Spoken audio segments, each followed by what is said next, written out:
Hello everybody and welcome back to the channel. Today's review will be on Ben Reilly Spider-Man and Silk.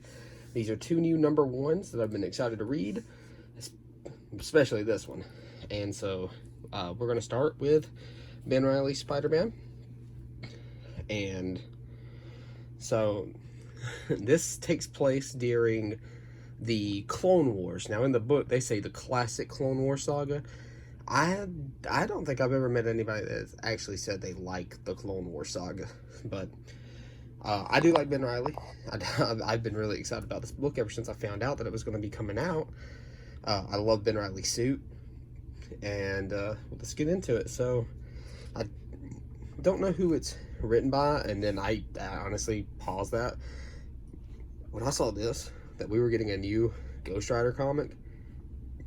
I about lost my mind. Okay, so for starters, let's talk about the artwork.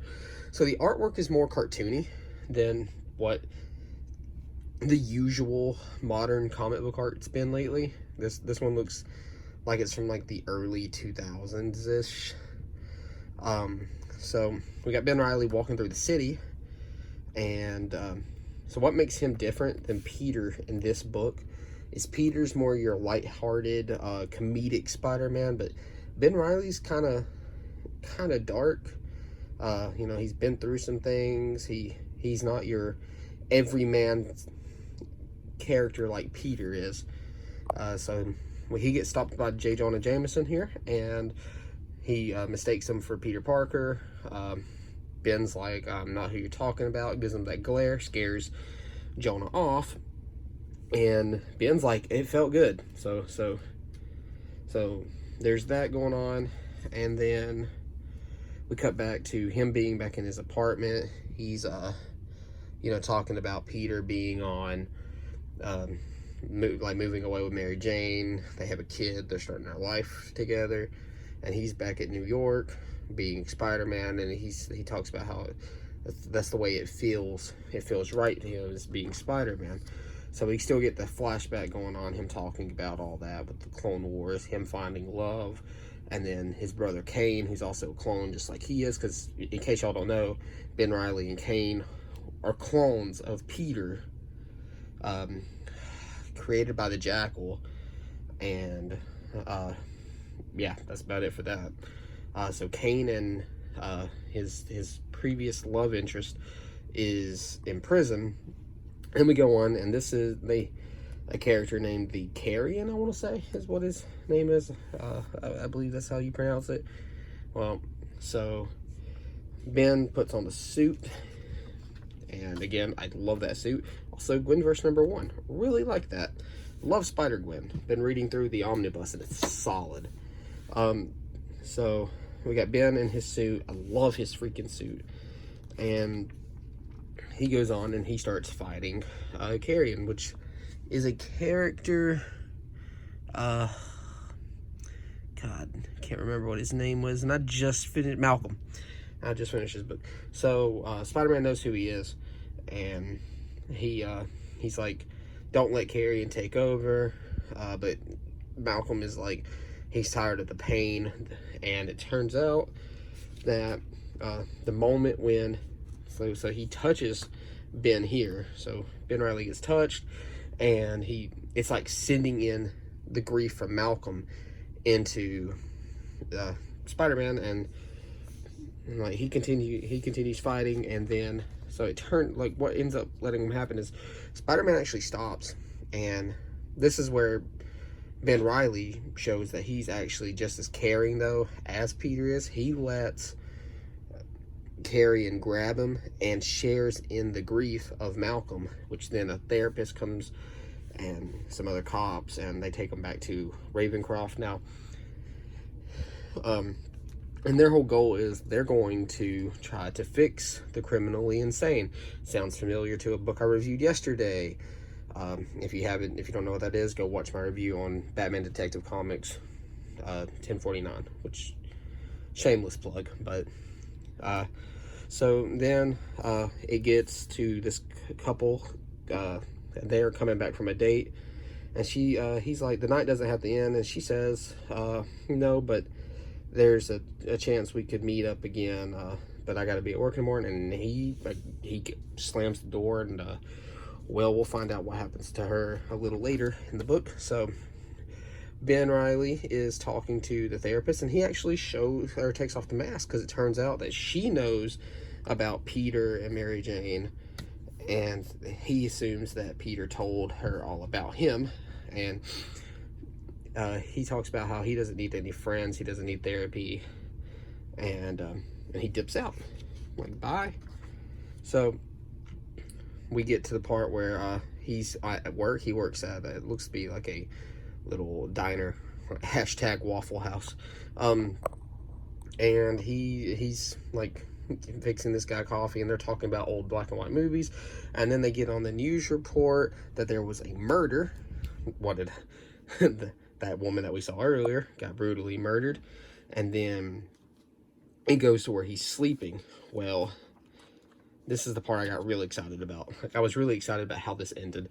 So he's sleeping, and then he says he got, like, there was a spider in his, or a roach in his bed, and it's worse when they're climbing up the walls and all that. But then he looks down and is like, that's not a spider, that's a scorpion. And then the book ends with the scorpion. So I thought this was, and we get this little letter talking about the guy's excited to bring back Ben Reilly. Now, I don't know how long this series is going to run for. I'm hoping it runs for a while, but I'm definitely adding Ben Reilly Spider-Man to my pull list. Now, we'll get to the rating I give it at the end of the video. And then here's Silk number 1. So it's, again, a new number 1. And then like with the like with Ben Reilly, Carnage Forever number 1. Freaking awesome. Marvel is trying to take my money, and I've mostly just been a DC guy.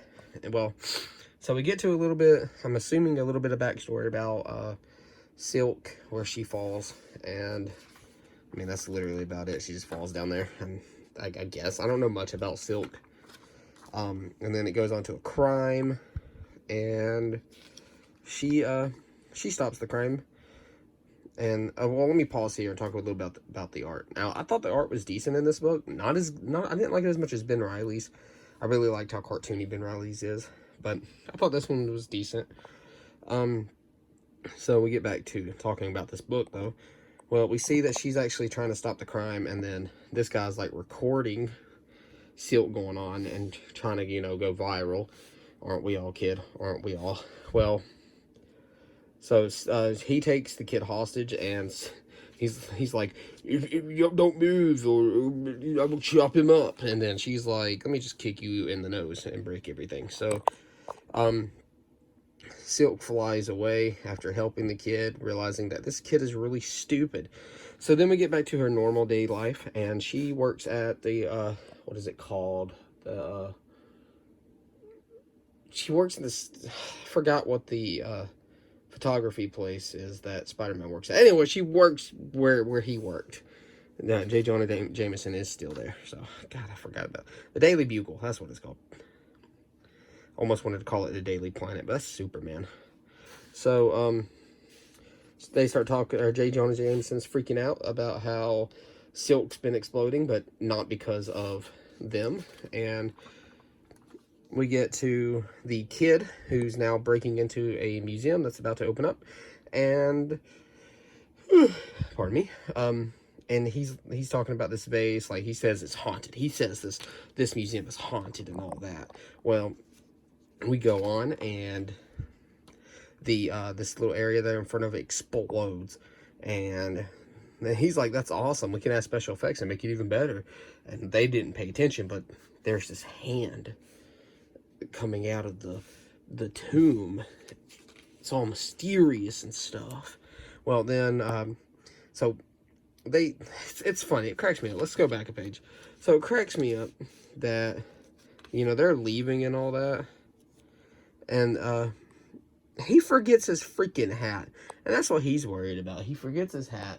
So he goes back to get it, and then he screams like a madman. Like he just died in Demon Souls on his 5th playthrough to the Nameless King. No, that's Dark Souls 3. And so she wakes up, and she gets sent over to the crime scene, and she is looking around, and that's when her, she calls it her silk sense.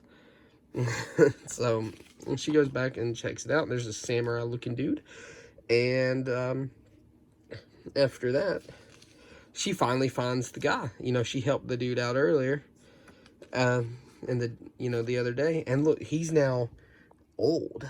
Like, this woman sucked the life force right out of him.